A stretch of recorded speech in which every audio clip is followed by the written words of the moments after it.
Good morning. This is Robert Goodman here on Positive Strokes, Staying Clean. And I'm so happy that you're here and a part of my recovery. And today we're going to talk about the greatest gift that we can give ourselves is to love ourselves. And as I look back into my past, the trauma and the pain that started my journey in life very negative, that that pain carried for years and years, giving me that negative feeling, that feeling of worthlessness, inadequate. And I didn't realize this was happening. I thought that I was being very defensive, protecting myself, but actually, I gave the pain of my past power over me. And I want you to look back at your past and the negative things that has happened in your life and how it had a lot of power and control over you of feeling a certain way. Yes, me being a recovering addict, I understand that because of my addiction and all the negative and bad things that has happened to me in the course of my journey of life. And as we look back at our own bad situations that happen in our lives, and we look at where we're at today, it should come to realize in our own minds and hearts that this pain has been affecting us a very long time. Where we thought we have buried it, we thought we have gotten rid of it, we thought didn't affect us anymore. But when we examine ourselves honestly and openly in our own hearts and minds, we realize that our past pain affects us today. And it will always affect us, but we want it to affect us in a way that it's not damaging to our decision making and making us feel a certain way. In recovery, they teach us to clean the wreckage of our past, meaning that we must face our fears, the negative things that happened to us, the painful moments, things that were out of our control that happened to us, things that we thought we should have done that we did not do, that we call ourselves accountable for our actions. We must clean the wreckage of the past.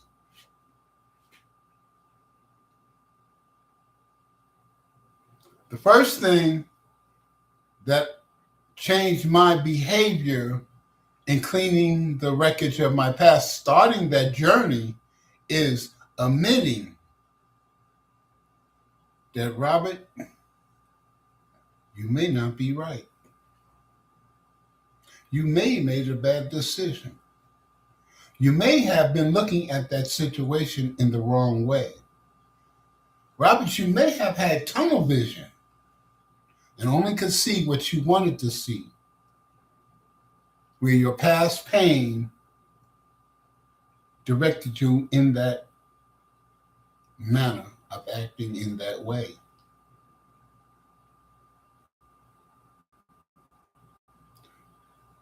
Then I came to realization with that, connected with,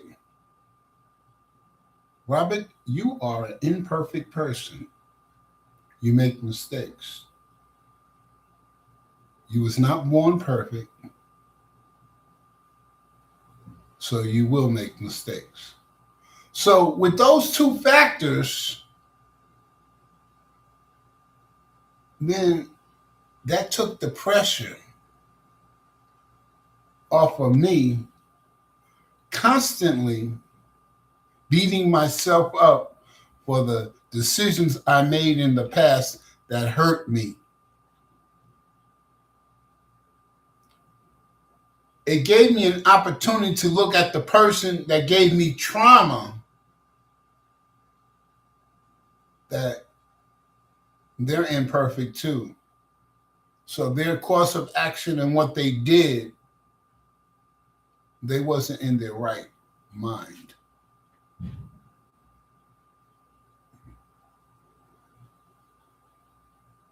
They had something going on with them that we don't know, but made them act the way they did. Then recovery taught me that the things that happened to me are not directed towards me. A lot of them, most of them. Recovery taught me that the reason people do things is for the benefit of themselves, not you, but for them.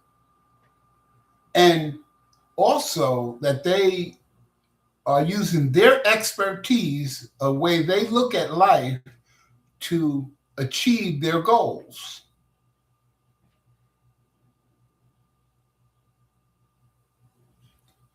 Which lets me know you're not that important, Robert.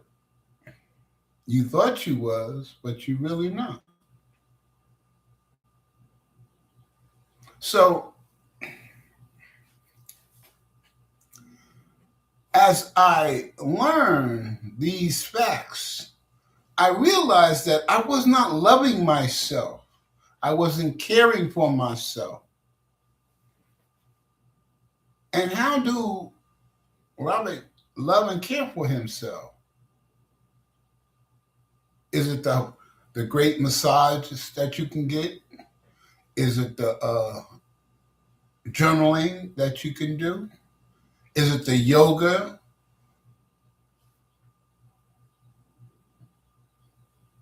Is it taking walks? What is it, the methods we can do to love ourselves? It's only one thing: getting to know who you really are. And that's the love that you can give yourself. Oh, I know myself. No, you don't. Because if you knew yourself, you wouldn't make the mistakes that you made.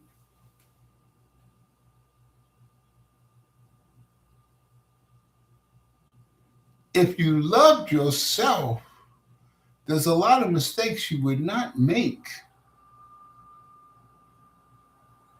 There would be a lot of roads that you wouldn't go down.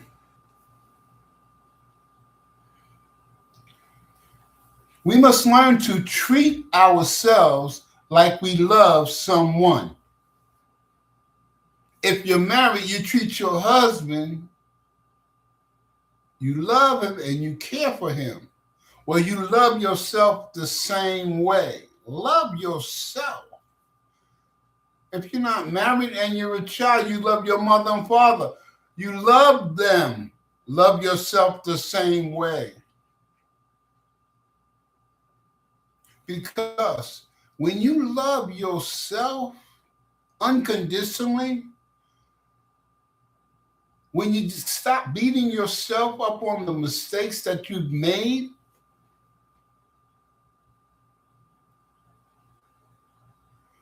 instead of hiding the pain and the mistakes, let it go and give it to a power greater than you, and your life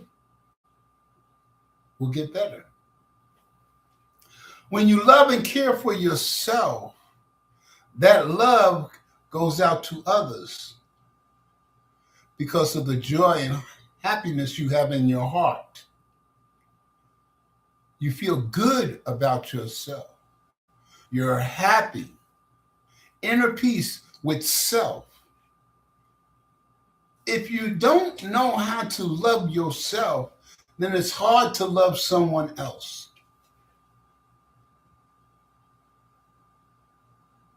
Love yourself like you love someone you love.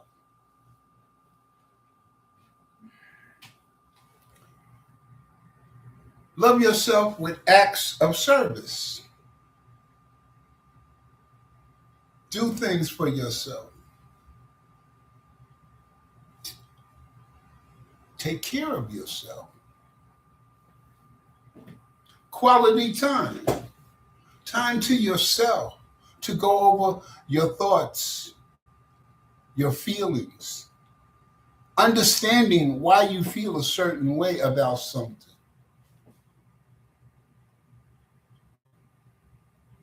And to let yourself know that it's okay to feel that way. But it's just a feeling. Remember, feelings are just feelings. They're not the truth. They're not the facts.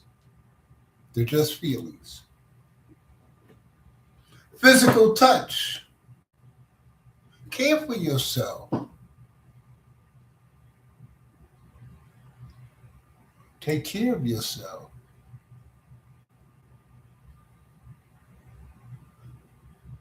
Women go and do spa day, makeup days. They make up. They go get their hair done or their nails done. Makes them feel good about themselves. Self-care gives you pride. You're respecting yourself. So when you go outside your door, you're showing respect and love about yourself, the way you carry yourself, the way you dress. It shows who you are. Gifts are words of affirmation. Compliment yourself. Pat yourself on the back. Make yourself feel good. Learn how to make yourself feel good. And when you do all these things, and you're loving yourself, then you can express and show loyalty and love to others. Your commitment to do good will outshine because you're expressing who you truly are.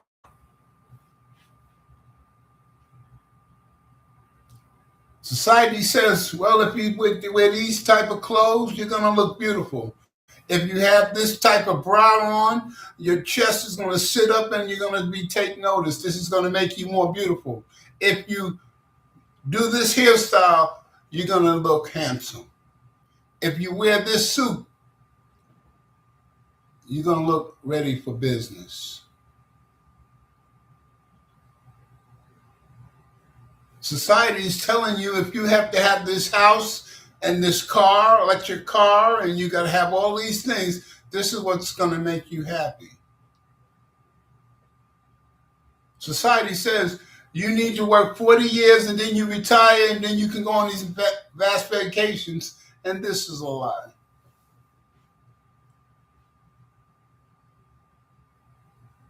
Because they're constantly making you buy, and buy. Spend, and spend for your happiness. And that's not happiness. That's keeping the economy going. That's keeping the business of business going.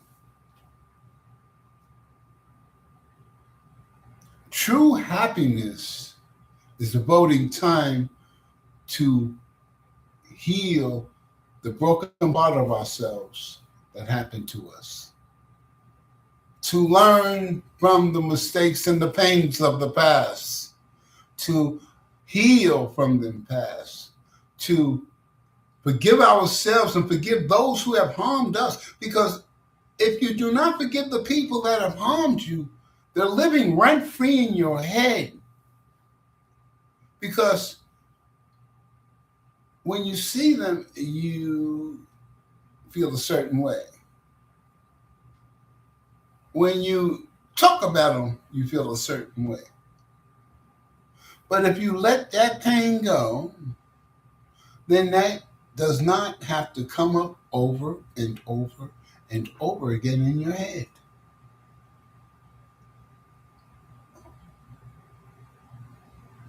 I remember in my early recovery, and I was working the STEP program, and I told this person, I forgive you for the things that you've done to me, but I do not want to associate with you.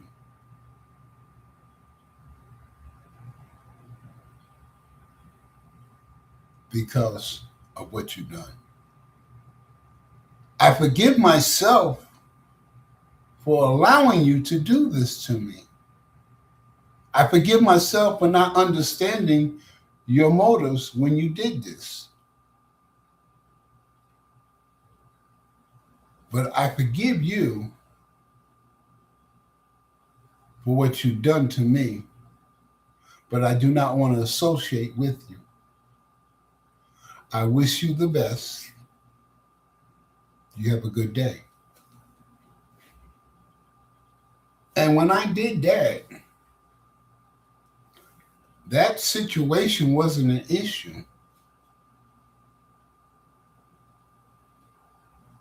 It allowed me to be able to share that pain openly and understanding that I was a victim at that particular situation.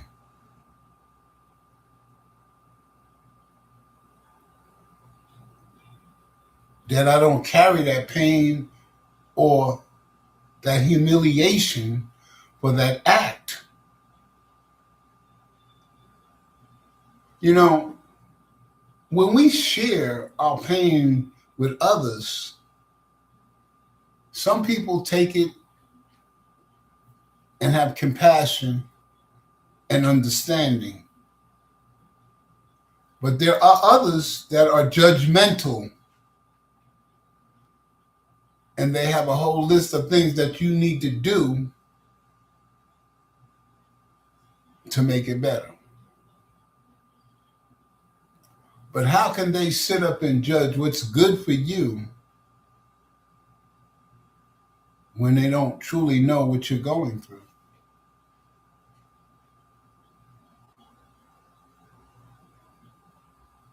In recovery, we're taught you have to find your own way to find out what recovery you need to stay clean and sober for the rest of your life. You have to find out.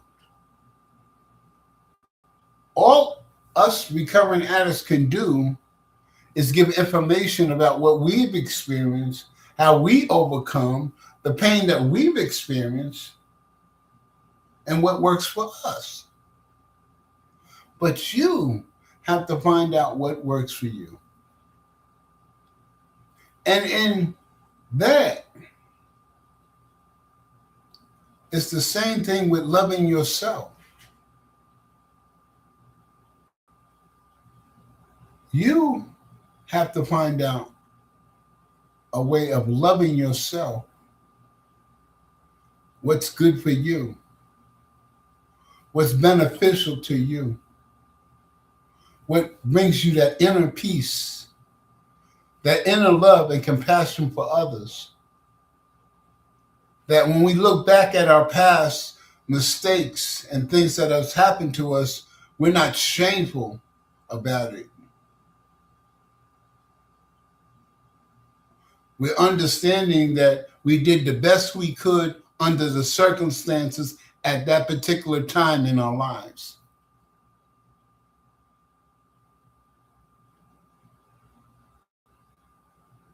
That we're not going to allow the past mistakes and trauma that happened to us divert us from our primary purpose of enjoying and living our best lives.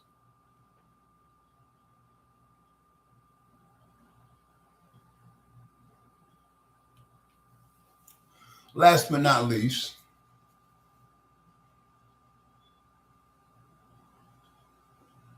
I remember there was a time in my life that I thought I knew everything, that I was operating in tunnel vision, that I was blinded by information coming from other areas of my life. I didn't do no research. I believed this. So I presented myself in this manner. And what I was doing a disservice to myself by having that tunnel vision. It makes me think back what my great great grandfather said. He said, if you listen, you'll even learn from a child. When you stop listening, you don't hurt the person that's speaking, you hurt yourself. Because there may be some information you may need so you can live your best life.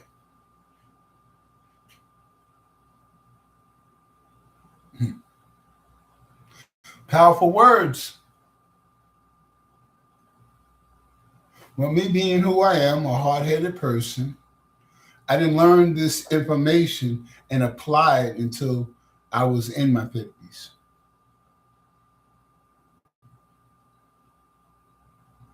Which taught me something about myself.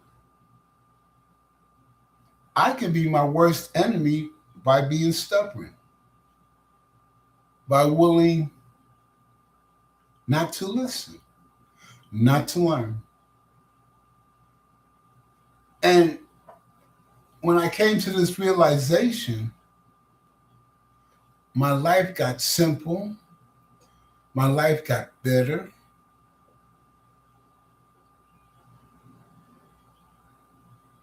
And I'm loving who I am. And by me feeling this way, I get to be Robert Goodman.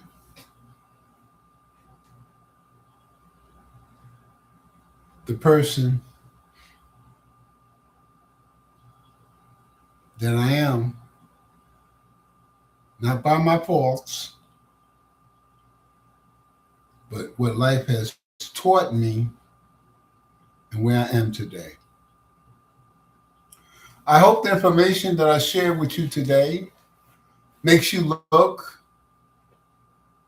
at yourself, because you're the most important person to yourself.